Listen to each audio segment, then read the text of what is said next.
Nós vamos começar falando do que é o socialismo. É uma ideia com bastante névoa ao redor dela. E para entender melhor isso aí, nós vamos lá para a Grécia Antiga. 500 anos antes de Cristo, em Atenas, um senhor chamado Sócrates, muito incensado pela mídia, pela academia brasileira, pela academia do Ocidente, né? Sócrates, na minha opinião, foi o primeiro socialista. O que seria o socialismo? O socialismo seria uma ideia, uma preocupação que muita gente tem sobre as diferenças sociais, as diferenças de posses materiais entre seres de uma comunidade, não é? Alguém muito rico e alguém muito pobre. Essa questão é milenar, sempre chamou a atenção dos pensadores.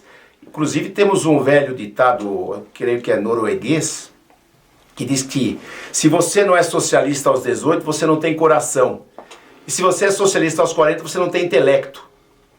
Creio então que Sócrates tenha sido o primeiro socialista. Não trabalhava,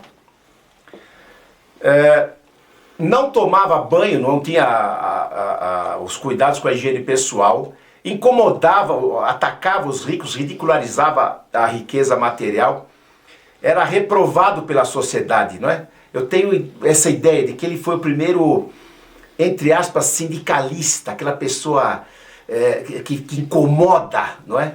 Não aceita a ordem natural das coisas, até ser executado como corrompedor da juventude. Todos sabem dessa história, que ele foi condenado à morte, não é?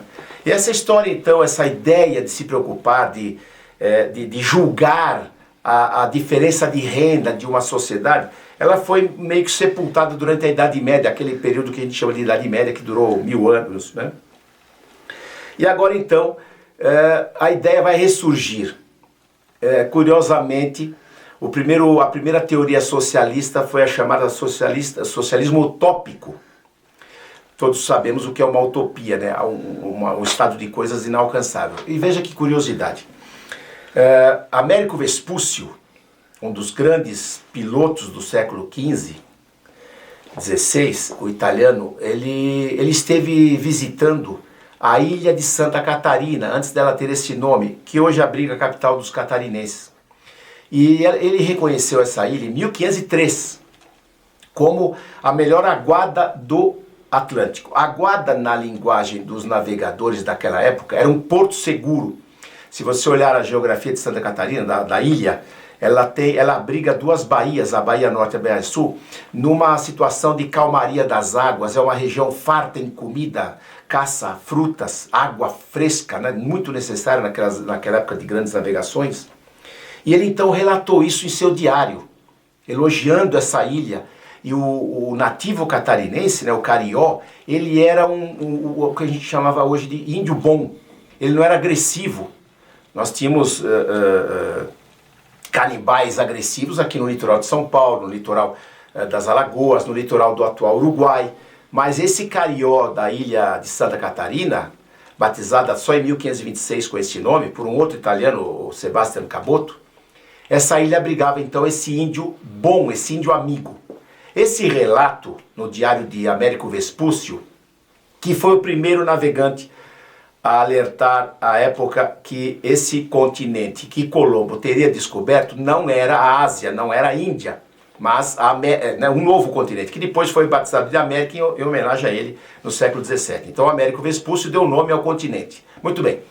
Na Inglaterra, um pensador católico fervoroso, que depois foi decapitado pelo rei Henrique VIII, que tinha feito a reforma protestante da Inglaterra, Thomas More. Lendo o relato do Américo Vespúcio, ele escreveu um livro, A Ilha da Utopia ou apenas A Ilha. E nesse livro, que é uma ficção, ele lançou essa ideia de uma sociedade perfeita, muito bem organizada, numa ilha sem problemas, sem disputas materiais, onde não haveriam explorados e exploradores, ricos e pobres. Ou seja, um livro totalmente distinto da natureza humana e inofensivo também. Esse livro caiu nas mãos, 300 anos depois, de um empresário francês, o Fourier, que, impressionado, como muita gente da época do século XVIII com a Revolução Industrial, esse francês impressionado com o tirar, como eu diria, o tirar a leveza da pobreza. Vamos entender o que eu quero dizer. Durante a Idade Média, quando o mundo europeu estava vivendo na roça, no campo, a pobreza era disfarçada por causa da geografia até. Como assim?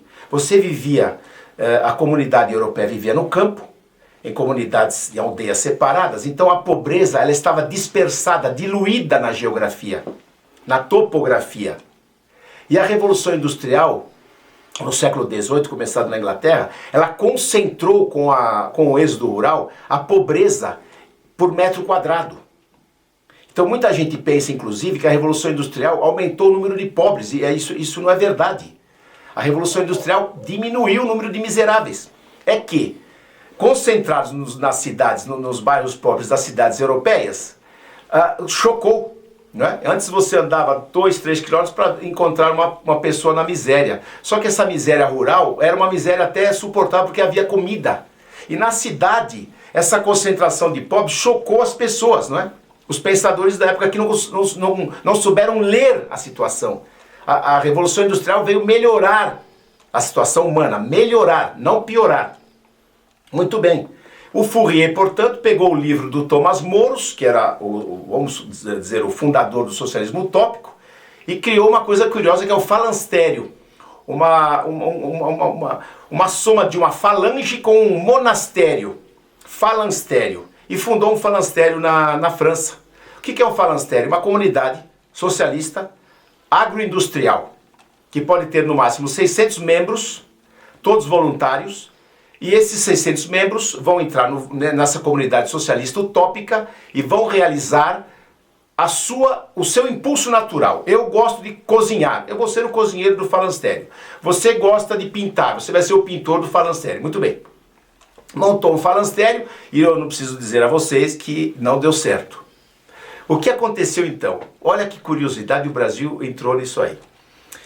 Havia um médico amigo dele, o Dr. Muri, que já era médico homeopata naquela época, e disse assim para o Fourier: eu sei porque nosso falanstério faliu, porque a França é um mundo capitalista, é um universo capitalista. E o nosso falanstério, ele ficou como uma ilha socialista num mar capitalista. E isso impossibilitou o seu sucesso. Eu gostaria de propor uma ideia. Nós vamos montar um falanstério numa floresta da América do Sul. Eu tenho contato com o imperador do Brasil, e tenho certeza que ele vai nos doar um pedaço de terra, e isso foi realmente o que aconteceu. Dom Pedro II doou terras aqui, lá em Santa Catarina, né? Município hoje de São Francisco do Sul, o norte do estado do litoral de Santa Catarina.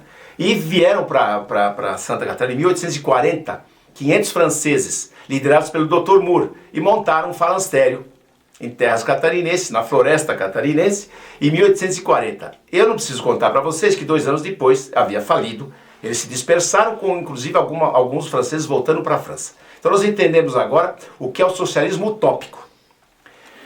Eis que surge no mapa europeu, vindo da profundeza do inferno, o Moshe Mordecai Levy, mais conhecido por nós como Karl Marx, ridicularizando essa ideia do Thomas More. Ele falou: isso aí é utópico, isso aí não tem como dar certo. O meu socialismo é científico, diz lá o Karl Marx.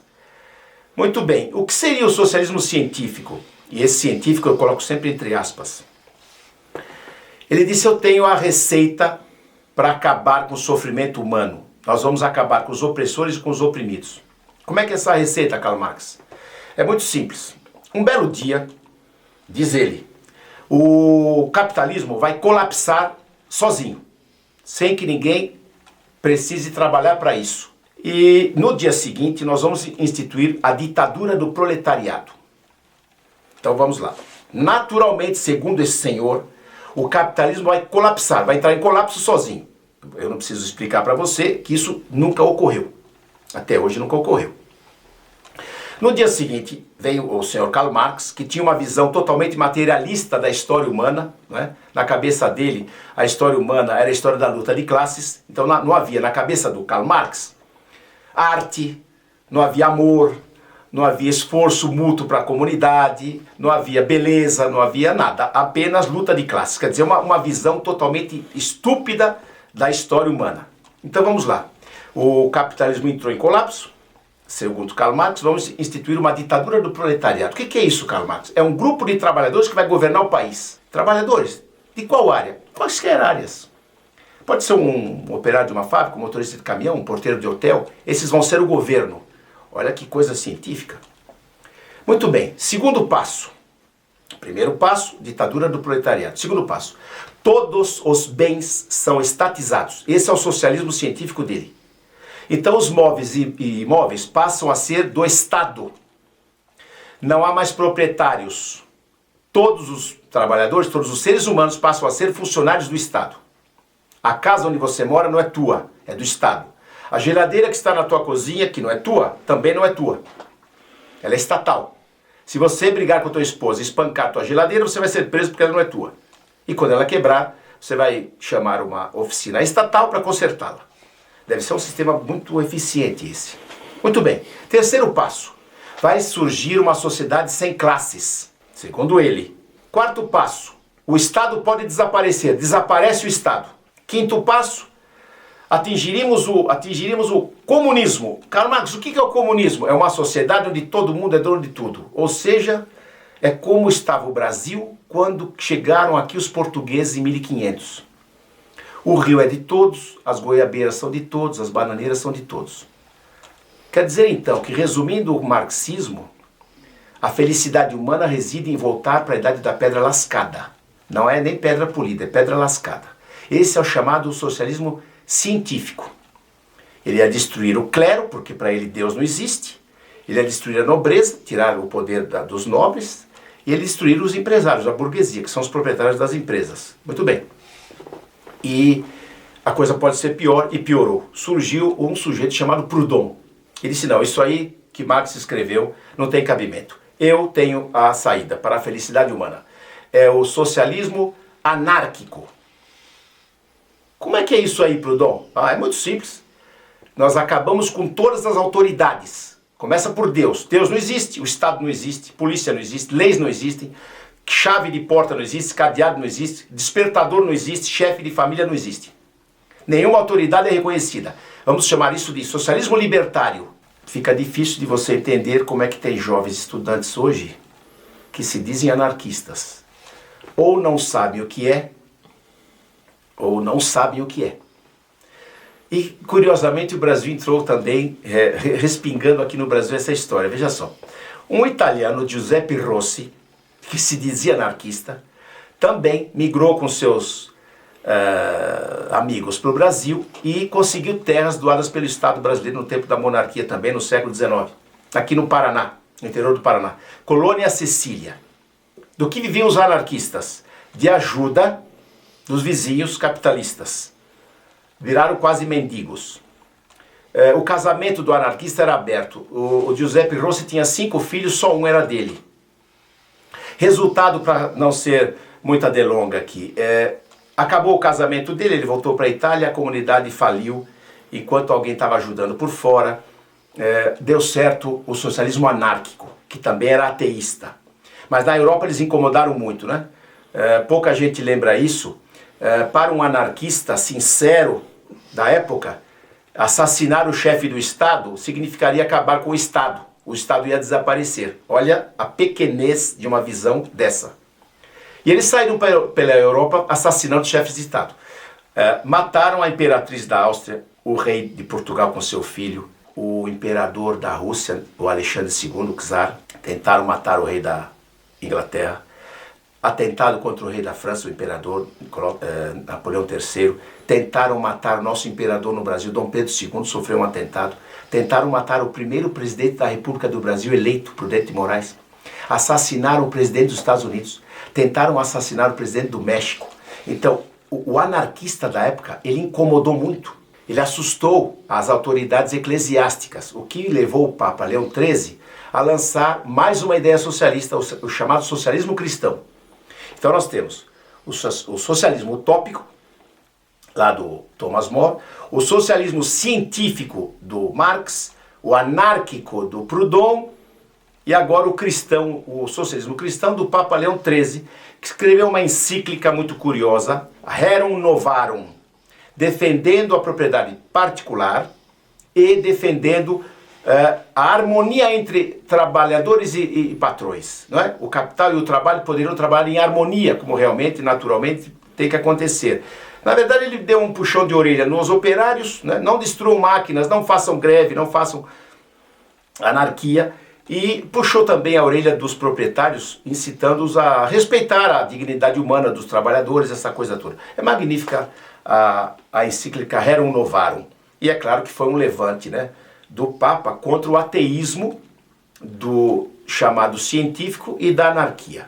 Então agora nós temos as ideias socialistas. Muito bem. Como os preceitos marxistas e anarquistas chocaram muito a sociedade capitalista cristã europeia, os próceres do socialismo tiveram uma ideia maligna, uma ideia perversa, porque os socialistas, eles estão sempre em dois lados opostos, né? Os próceres são malignos, são pessoas do mal que usam os imbecis, os inocentes úteis que estão no outro extremo. Esses próceres, esses verdadeiros demônios, inventaram lá em Londres, no finalzinho do século XIX, o chamado socialismo fabiano. What? Socialismo fabiano? Eles foram na antiga Roma, século III a.C., quando Quintus Fabius Maximus, um general romano, usando uma tática muito inovadora, derrotou o grande general cartaginês, o Aníbal Barca. Todos lembram da aula de história, né? As guerras púnicas e tal. Muito bem, o Quintus Fabius Maximus derrotou o grande general cartaginês em terras romanas, porque o general Aníbal Barca, ele é o inventor do tanque de guerra. Ele é o inventor do blindado, que era o elefante. Ele contornou os Alpes pela Espanha e atacou Roma pelo norte. Ele foi audacioso demais. Assustou Roma. E o Quintus Fabius Maximus o derrotou, usando que tática? Ações, pequenas ações, graduais, não declaradas, contínuas e incertas. Ou seja, mais ou menos uma guerrilha. Eu não tenho um exército para te enfrentar, eu vou incomodá-lo. Isso foi a tática do Fabius. Veja só a maldade, não é? Dos socialistas lá no século XIX, final dele, chamado de socialismo fabiano. E creiam-me, o maior aluno do socialismo fabiano, adivinha quem foi? O maldito Antônio Gramsci, cuja teoria é responsável pelo apodrecimento do Ocidente nesse começo do século XXI. O gramscismo é filho do socialismo fabiano, inventado lá e tirado, né, cuja ideia foi tirada lá do general romano, que era uma pessoa bem intencionada. Muito bem. Agora, você percebe a infiltração gramscista na cultura do Ocidente. Porque o que o Gramsci idealizou? Como os preceitos marxistas e anarquistas assustaram as chamadas classes dominantes, nós vamos mudar nossa tática. Ao invés de inverter a pirâmide social, nós vamos inverter a pirâmide cultural. Nós vamos infiltrar os nossos próceres, os deles, né? No mundo cultural, na arte, nos museus, nas universidades, nas editoras, na mídia toda. E nós vamos inverter a pirâmide cultural sem que assuste, em ações graduais e lentas, sem pressa, como lá o Fabiano. E vocês devem perceber que o estrago que eles fizeram foi muito grande e vai dar muito trabalho para que nós, não é, consigamos um dia dizer: vencemos, fizemos a faxina. Atentai!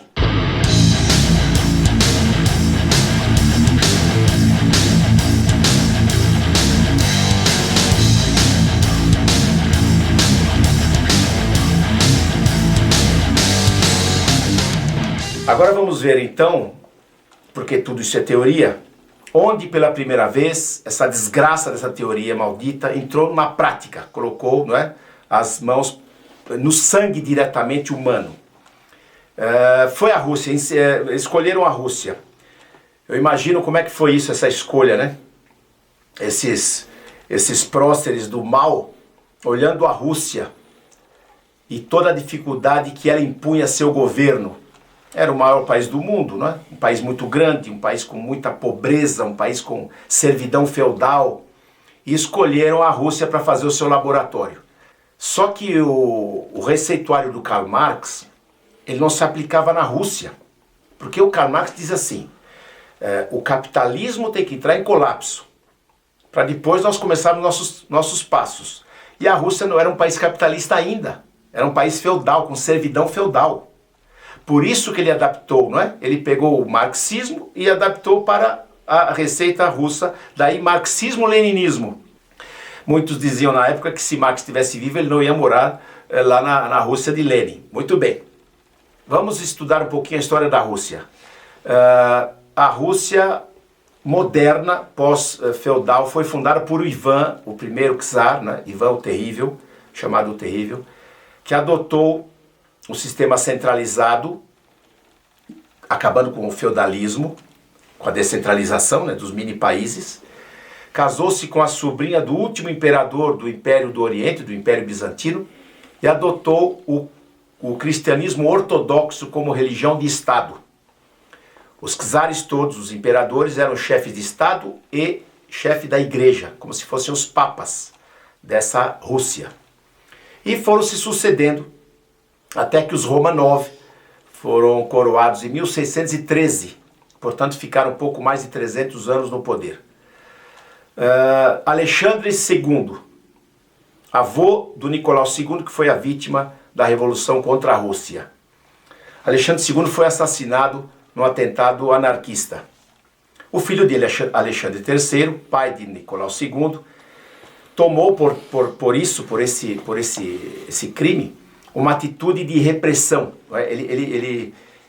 Ele fechou o contato do governo com a população rural, com a população simples russa. Ele tomou uma atitude errada. Porque o pai dele, assassinado, ele tinha começado uma abertura para combater e eliminar aos poucos a servidão feudal, a servidão rural. E o filho, Alexandre III, julgou que isso foi a causa do assassinato. Ele não soube ler o fato, não é? E começou a trabalhar no sentido oposto. Aumentou o rigor da servidão e distanciou a voz do governo dos ouvidos do povo. Muito bem. Nesse ambiente de repressão é que ele faleceu e foi coroado então seu filho, Nicolau II, em 1894, que sofreu um atentado logo após a cerimônia de casamento. Então daí a gente começa a entender o ambiente que forjou o governo Nicolau II. Eu tomo aqui uma posição que parece arrogante de julgar Nicolau II, né? E isso não é fácil. Eu estou aqui no Brasil no século XXI, tentar julgar um imperador coroado no século XIX. Mas os indícios nos levaram a pensar que Nicolau II é fruto, como todos nós, do ambiente em que foi criado e das tradições russas, onde a igreja e o Estado estavam somados de uma forma muito forte. E o governo dele pareceu-se com o de seu pai, um governo de repressão, porque ele acreditava piamente que Deus tinha dado a ele a autocracia para salvar a Rússia do caos. E isso criou o ambiente ideal para o marxismo, né, do seu Lenin e da sua quadrilha, infiltrarem ações para minar o bom conceito que o povo russo ainda tinha de seu czar. Foi aí que ele falhou, ele não conseguiu manter a visão de rua, ele perdeu o faro das ruas, no meu ver, o senhor Nicolau II. Uma atitude dele que também ajudou a essa visão, não é? Esse distanciamento com o espírito russo, é que ele escolheu para sua esposa uma alemã, uma princesa alemã, Alexandra. Isso também serviu de propaganda anti-czar, não é? Por esses infiltrados todos aí preparando a Revolução de 17. Lenin era um psicopata, Lenin era um inútil, assim como o seu padrinho Marx. Vocês sabem que o socialismo nasceu financiado pelo capitalismo. Friedrich Engels, que era um filho de industrial, milionário, é que pagou a vida do seu Karl Marx, que nunca trabalhou um dia durante sua vida inteira e não assumiu sequer seus filhos, que foram criados com o capital do Friedrich. Muito bem. Então temos um filho à altura do pai, não é? O Lenin, filho do pai ideológico Marx. Lenin foi preso, o irmão dele foi executado como terrorista, irmã presa, e acabou sendo expulso, exilado da Rússia. E do exterior, ele foi montando todo esse labirinto, não é?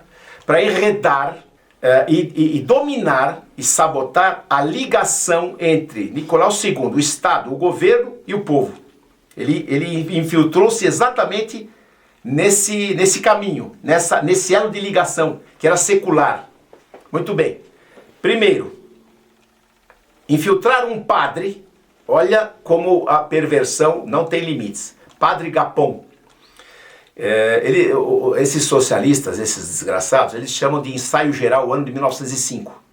Que a infiltração é bem velha, não é? Você não consegue fazer uma revolução russa, ou as duas revoluções russas do ano de 17, em meses. Você não consegue, porque a tradição secular, milenar, podemos dizer assim, do povo russo era de ligação muito forte com o Estado, não é? O imperador russo, ele era visto como um papa, como um pai do povo russo. Então você tem que minar essa ligação durante muitos anos. Veja só, começou lá em 1905, o que esses patifes chamam de ensaio geral. Começou como? No inverno, população pobre, arregimentada por esse padre infiltrado, Padre Gapon. Ele conduziu o seu rebanho de milhares de pessoas simplórias às portas do palácio num domingo de manhã, dizendo que seriam atendidos numa audiência especial do imperador. Muito bem. A guarda imperial, que também estava comandada por um infiltrado, recebeu ordens de abrir fogo contra o povo desarmado. É o Domingo Sangrento. Aí você vê a perversão dessa gente. Você infiltra um padre e você infiltra na guarda imperial para causar uma carnificina. Ninguém sabe quantas pessoas foram mortas e feridas. Não é? Isso foi o primeiro romper dessa ligação a qual eu me referi há pouco. Muito bem. O ensaio geral conta também com a guerra que Nicolau II infelizmente travou contra o Japão, a guerra russo-japonesa no mesmo ano de 1904 e 1905. No retorno da esquadra derrotada, porque a Rússia foi humilhada em terra e mar pelo Japão, no encouraçado Potemkin, houve um motim. Você sabe que no linguajar, no vocabulário militar, não existe a palavra greve. Existe a palavra motim, crime. Houve um motim de marinheiros no encouraçado Potemkin, que segundo o que eles tensionavam, é que esse motim, nascido dentro da embarcação no Mar Negro, se alastrasse para os portos, mas o governo conseguiu evitar isso através de uma repressão que custou um pouco mais da ligação espiritual entre o povo e o seu czar. Então nós temos dois eventos que os próceres dessa maledicência toda chamam de ensaio geral. Isso é 1905. Forçado por essa crescente insatisfação popular, não é? O imperador aceitou abrir o parlamento, diminuir a sua autocracia, a chamada Duma, o parlamento russo. Né? No ano seguinte, 1906, o parlamento foi aberto. E foi fechado 4 vezes consecutivas. Aberto 4 vezes e fechado 4 vezes. O Nicolau II não teve a manobra certa, não teve o jogo de cintura, como diríamos, de trabalhar com as forças políticas dentro da Duma. Ele não conseguiu ver que era tempo de abrir um pouco a mão do seu poder autocrático. Portanto, o clima de insatisfação continuou sendo trabalhado. Muito bem. Mais um filtrado. O Rasputin, que todo mundo já elegeu aí como uma lenda e tudo mais. Grigori Rasputin era um sacerdote da Igreja Ortodoxa, que pessoalmente era um psicopata. Não é? Ele era um psicopata com desvios sexuais graves e, infelizmente, o quinto filho da família imperial, o Alexis, o mais novo, não é? O herdeiro do trono, como se acredita, herdou da bisavó o gene da hemofilia. Então ele era uma criança diferente das 4 irmãs, né? A Olga, a Tatiana, a Maria e a Anastácia eram meninas sadias, muito bonitas como a mãe. Mas esse menino nasceu frágil e por causa da hemofilia ele desviou muito da atenção do imperador para o seu seio familiar. Isso também dificultou o trabalho do imperador, que como não havia meios, recorria muitas vezes a preces, a rezas, passava horas e horas rezando na sua capela particular. E isso roubou o tempo dele, né? Roubou o tempo de administração pública. Muito bem. Através de amigos comuns, chegou-se a pessoa do Rasputin. Rasputin, então, foi chamado ao seio familiar imperial e foi ganhando a confiança da família e, por vezes, curou, não é, o pequeno Alexei da hemofilia. Dá para perceber que esse Grigori Rasputin tinha um magnetismo pessoal. Ele era aquele charlatão, né, de voz maviosa. Dá para ver que ele tinha algum poder sobre as pessoas, né? Mas era um devasso. Tinha todos os defeitos de um homem na sua máxima amplitude. Mas ele ganhou a confiança da imperatriz e toda a maledicência que já se falava delas pelo simples fato de ser alemã, de não ser russa, foram ampliados por boatos, por calúnia e difamação, que são a ferramenta típica da esquerda. Só existe uma coisa chamada esquerda, porque existe outra coisa chamada mentira. Se não houvesse a mentira, não haveria esquerda. Trabalha-se sobre a mentira, não é? Se você falar a verdade da sociedade, da organização econômica, você não tem esquerda. Muito bem. Chegamos ao ponto de correrem rumores em São Petersburgo de que o Grigori tinha um caso sexual com a imperatriz. Vocês vejam só o absurdo, não é? Quando se percebeu que ele era um infiltrado desse grupo, do Partido Social Democrata, olha só ali o fabianismo, olha só. Você sabe que eles não iam colocar Partido Socialista, Partido Comunista, Partido Social Democrata. Faz-te lembrar um outro perverso do Brasil. Não te faz? Um sociólogo. Partido Social Democrata. Bem eufêmico, né? Social Democrata. Muito bem. O Grigor Rasputin, apesar de todos os apelos de pessoas fora do círculo familiar, apelos ao imperador, de que esse homem estava sendo putrefato para o governo e para a família imperial, ele foi assassinado por um grupo de nobres que não conseguiu uma resposta de Nicolau II. Então, você olhando tudo isso, você percebe que o Nicolau II era um fraco, não tinha condição de governar. Ele foi enfraquecido por esse amor paternal, por essa coisa do Grigori Rasputin, totalmente reprovável. Muito bem, o Rasputin foi assassinado finalmente por um grupo de nobres, o Conde Yusupov, né? Criou-se uma lenda sobre isso, que ele teria sido envenenado, baleado, espancado, jogado dentro de um rio, congelado, e a autópsia provou que ele morreu afogado. Veja só, envenenado, baleado, espancado e ainda estava vivo. Provavelmente isso não é verdade, né? É lenda. Muito bem, não adiantou, a morte dele foi tardia, o mal que ele tinha feito já era irremediável. Nós estamos no ano de 1913, 300 anos da coroação dos Romanov, uma grande festa em São Petersburgo. Muita gente do interior, muitos servos, né, rurais, gente simples foi chamada, milhares e milhares de pessoas vieram a um banquete que foi oferecido antes da presença da comitiva imperial. E o empurra-empurra foi tão incontrolável que dezenas e dezenas de pessoas foram mortas. Olha só a situação, para você ter uma ideia do que eu estou falando, a distância do governante, né, do povo. Em poucos minutos ia chegar a comitiva imperial. E aqueles cadáveres todos pisoteados estavam ali à mostra.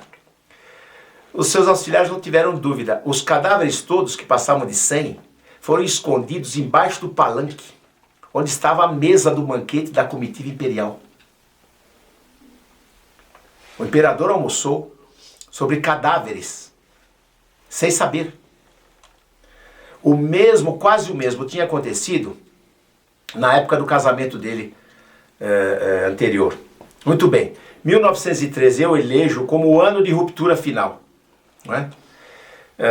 Quando a Primeira Guerra Mundial estava em vias de estourar, eu também conheço no Nicolau II um dos seus maiores responsáveis. Seu governo, não se sabe se por vontade própria dele ou de algum auxiliar, apoiou totalmente o movimento. Lá na Sérvia, a chamada Sociedade Mão Negra, cujo líder assassinou Francisco Ferdinando, que foi o estalo para começar a Primeira Guerra Mundial. Eu então coloco também nas costas de Nicolau II uma culpa muito grande pela guerra. O senhor Lenin, que tinha já conseguido essa infiltração de difamação, não é? de deterioração da imagem de santo do imperador, do Nicolau II, que estava no exterior, o Lenin, por carta divulgada na Rússia, ele apoiou a entrada da Rússia na Primeira Guerra Mundial. Era um patriota esse Lenin, não é? Não se engane, não. Ele sabia muito bem que um país como a Rússia, que dependia de importar alimentos, se entrasse numa guerra, ia ter problemas internos. E a insatisfação seria aumentada em um volume imensurável. Porque você sabe de uma coisa, todo país que está em guerra, ele tem escassez de víveres, escassez de combustíveis. Porque o governo abastece as tropas e a população civil é que paga o pato. Isso aí é norma de tempo de guerra, não é? E o que aconteceu então? O seu Lenin apoiou, não é, a entrada da Rússia na guerra. Então seus seguidores, que bom, vamos para a guerra. E a Rússia na guerra foi outra vergonha. A Rússia na guerra estava sendo derrotada sucessivamente pelas tropas alemãs, com quem faziam fronteira. Então os alemães estavam em território russo. Empurraram o exército russo em direção a Moscou e São Petersburgo. Muito bem. A insatisfação popular imaginada por Lenin foi alimentada por mais calúnias e mais difamação, até que houve um clamor para que a Rússia saísse da guerra. Só que Nicolau II tinha assinado com França, Inglaterra e depois Estados Unidos que a Entente não poderia sair da guerra. Um membro da Entente não poderia sair da guerra de forma unilateral. A Entente só assinaria a paz em conjunto. Então ele ficou amarrado entre a cruz e a espada, sem poder tomar atitude, querendo também sair da guerra. Então veja só, o ambiente que foi criado, que coisa perversa, né? Por fraqueza também dele, por culpa dele, sem dúvida nenhuma, mas pelo trabalho de seus inimigos, pela infiltração na informação interna, no contato governo-governante, governo-governado, e até que chegou então o ponto que eles julgaram que agora seria a hora da revolução. Muito bem. O Partido Social Democrata, com esse nome muito bonitinho, abrigava duas correntes. Os mencheviques, a minoria, que eram pessoas que não se declaravam perversas, não queriam cortar a cabeça do imperador. Essa facção do partido ia tomar o poder e fazer uma experiência de aceitação. Se o povo russo aceitasse a deposição do imperador e a manutenção de uma república, o segundo ato da revolução viria depois de alguns meses com os bolcheviques, a maioria, que eram declaradamente marxistas, sanguinolentos. O que te faz lembrar os mencheviques PSDB e os bolcheviques PT e seus puxadinhos, que muita gente no Brasil pensa que são inimigos. Tem gente que pensa que o sociólogo, ele é inimigo do molusco. Não, eles são partes, menchevique e bolchevique, do mesmo partido, da mesma quadrilha. A experiência foi feita lá, há mais de 100 anos. Então vejamos, Kerensky, que é o líder dos mencheviques, no esforço de guerra russo, tomou o poder, prendeu a família imperial, fevereiro de 1917. E escondeu a família imperial, 14 meses eles ficaram incomunicáveis em Yekaterinburg, lá no interior da Sibéria. na famosa Casa Ipatiev, né? Havia lá um grande comerciante, o Ipatiev, ele foi expulso de sua casa em 48 horas, a casa foi coberta por uma paliçada intransponível à visão popular e a família foi secretamente internada nessa Casa Ipatiev, que os seus guardas chamavam de Casa para Fins Especiais, já dando prenúncio do que ocorreria com a família imperial no futuro. Muito bem. Kerensky tomou o poder, colocou um príncipe como fantoche para disfarçar que tinha sido proclamada a República. Fevereiro de 1917. Que mais que ele fez? Ele não fez mais nada. Ele não saiu da guerra, ele não resolveu o problema da fome, ele não tomou providência nenhuma. Foi só um laboratório para ver se o povo aceitava a saída da vida deles, da família imperial e do czar. E funcionou. Fevereiro. Março, abril, Lenin volta clandestinamente para a Rússia e lança um panfleto que seus seguidores chamam orgulhosamente de Teses de Abril.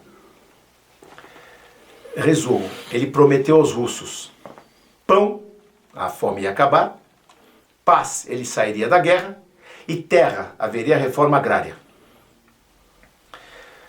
Maio, junho, julho, agosto, o tempo foi passando, a insatisfação foi aumentando, a deserção de soldados tornou-se norma nas trincheiras russas, o ambiente de insatisfação popular foi sendo alimentado, até que em outubro Lenin achou que estava na hora de dar o segundo golpe da revolução, que agora então é bolchevique. Fingiram que ele derrubou o governo Kerensky, ele assumiu o poder e no ano seguinte, de 18, em março, assinou a paz em separado com a Alemanha. É o famoso Tratado de Brest-Litovsk, que é a cidade da atual Polônia, onde passava a linha do exército alemão. Então a Rússia abriu mão de todas essas terras que estavam ocupadas pelo exército alemão. Ele tomou essa iniciativa, não porque ele não gostasse de guerra, porque ele era um homem amante da paz. Não. Primeiro, eu satisfaço as ânsias do povo e uso esse exército vermelho para implantar a minha teoria socialista marxista. Ele precisava de homens para lutar ao lado dele, que é aquele soldado miserável que está nas trincheiras. Então ele ganha duas vezes. Assim começou uma guerra civil. O Exército Vermelho, comandado por Trotsky, sanguinolento, para impor as teorias do Marx, ou seja, para acabar com a propriedade privada, com a propriedade particular, para acabar com o clero, e o Exército Branco, das pessoas que queriam manter, não é, o status quo anterior. Essa guerra civil, que começou em outubro de 17, só terminou em 1922. Onde milhões e milhões foram sacrificados, ninguém saberá jamais o número, por esse exército de monstros comandado por um monstro chamado Leon Trotsky. Leon Trotsky comandou o Exército Vermelho durante essa guerra civil, que só terminou em 1922. O Trotsky, vocês entendem, lembram quem era? Ele foi expulso depois da morte de Lenin, foi expulso do partido, foi expulso da União Soviética, que eu já vou explicar quem era a União Soviética, e acabou assassinado no México em 1940, porque estava tendo um caso com Frida Kahlo. Colocaram a culpa da morte dele nos ombros do Stalin. Mas quem o assassinou foi o Diego Rivera, o marido da Frida Kahlo. Você depois, se não conhece, procure imagens de Frida Kahlo. Aí você vai medir a psicopatia do Leon Trotsky. Mas voltemos lá na Revolução Russa. O nosso amigo Lenin, não é? Lenin então começou a fazer essa implantação do marxismo e, claro, vai necessitar de força bruta. Não é? O Exército Branco foi derrotado, como eu disse, com milhões de mortes que jamais serão contabilizadas. E ele implantou então essa ditadura do proletariado, que é na verdade o comunismo, que implanta esse sistema econômico chamado socialismo, que estatiza todos os meios, todos os bens. Então você tem que separar sempre o comunismo, não aquele comunismo da teoria do Marx, que é o quinto passo que nós falamos aqui hoje, e que seria o paraíso sobre a terra. Não, isso aí é teoria que nunca existiu. Eu estou falando da prática, da realidade da vida. Os países comunistas são ditaduras de um partido só, onde não há liberdade de ir e vir, não há liberdade de expressão, só tem um partido, o Partido Comunista. Nos atuais dias, China, Cuba, Coreia do Norte, Vietnã. Nesses países só existe um partido, o Partido Comunista. É uma ditadura onde não há liberdade de expressão e nem de ir e vir. O sistema econômico socialista, ele é estatizante. Então o comunismo implantava o socialismo. O caso chinês e vietnamita, olhe, preste atenção. Depois da morte de Mao Tse-tung, a China manteve o comunismo e mudou o socialismo para capitalismo. Abriu as fronteiras, privatizou, deixou o mercado livre. Então a China e Vietnã continuam comunistas, ditadura perversa, mas abriram o mercado. São países capitalistas inclusive agressivos. Coreia do Norte e Cuba também continuam comunistas, mas não estão abrindo o mercado na velocidade como Vietnã e China. Então as pessoas fazem uma confusão danada, inclusive na imprensa. O comunismo é ruim. Não, o comunismo para a China é muito bom. Porque você não consegue governar 1 bilhão e 700 milhões de pessoas por um sistema democrático. Não vai dar certo nunca. Depois de 5 anos de guerra civil sangrenta, Lenin conseguiu implantar esse sistema marxista, né? Comunismo, a ditadura do proletariado. Não tinha nenhum proletário nesse comitê. O soviético quer dizer comitê de trabalhadores. Nenhum deles era trabalhador, inclusive o Lenin também não era. Muito bem. Implantaram o socialismo, estatizaram tudo. Não estatizaram tudo. Olha como Lenin é perverso. No fim da Guerra Civil, que ele não sabia que seria o fim, né? Para ele seria o meio, ele percebeu que ele ia ser derrotado pelo Exército Branco. Porque quanto mais você estatiza, mais pessoas engrossam as forças do Exército Branco. E mais fome existe. Mais fome surge. Como assim? Olha, é fácil de você entender. Eu invado uma fazenda e mato o seu proprietário. Quem é o melhor administrador dessa fazenda? É o proprietário dela. Eu fuzilo esse sujeito e coloco para administrar essa fazenda um soviete, um grupo de amigos do partido, patifes vagabundos inúteis, que não vão saber administrar essa fazenda. Então vai faltar mais comida ainda. E mais pessoas vão lutar contra o sistema que eu quero implantar.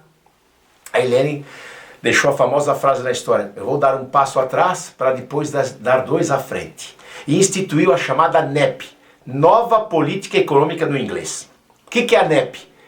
Ele comunicou à população mais ou menos nos seguintes termos: gente, eu não vou estatizar todas as empresas, todas as terras, isso é calúnia dos meus inimigos. Eu só estatizei as terras improdutivas. Faz te lembrar alguma coisa aqui no Brasil, não?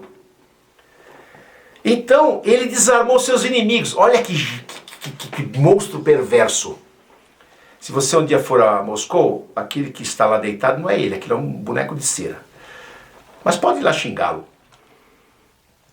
Veja só, eu dou um passo atrás, eu finjo que me arrependi de ser marxista e depois dou os 2 passos à frente, ou seja, vou acertar as contas finalmente. Mas tudo deu errado para ele. Por quê? Porque ele era um sifilítico mesmo, não é um adjetivo. Ele morreu de sífilis. Nós podemos então crer e propagar que a primeira experiência marxista foi implantada por um sifilítico. E morreu deteriorado pela sífilis. Procure as imagens finais dos meses finais de vida do Lenin. Você vai ver que aquele boneco lá é cera. Você vai acreditar em mim, não é calúnia. Ele morreu em 1924, sem ter dado os 2 passos à frente. Muito bem. Dentro dessa quadrilha, que chamamos aqui de partido, havia o Trotsky, poderosíssimo com esse exército vermelho, e alguém que se mostrou depois muito mais perigoso, que é o Joseph Stalin. Stalin conseguiu. Aliás, o Stalin é o primeiro falsificador de fotografias da história, viu? Ele publicou fotos dele no leito de morte de Lenin. Ele montou fotografias. E conseguiu, dentro do partido, um número de adeptos suficiente para expulsar o Trotsky do partido, depois expulsá-lo da União Soviética.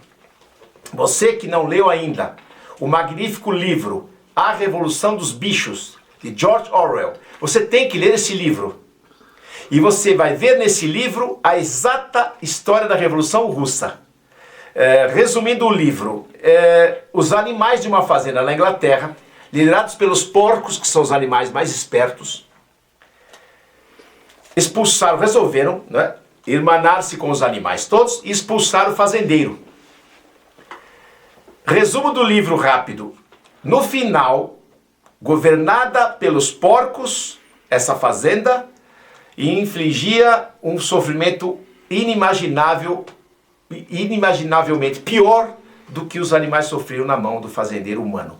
Você tem que ler esse livro, A Revolução dos Bichos, é a fotografia da Revolução Russa. Perfeito.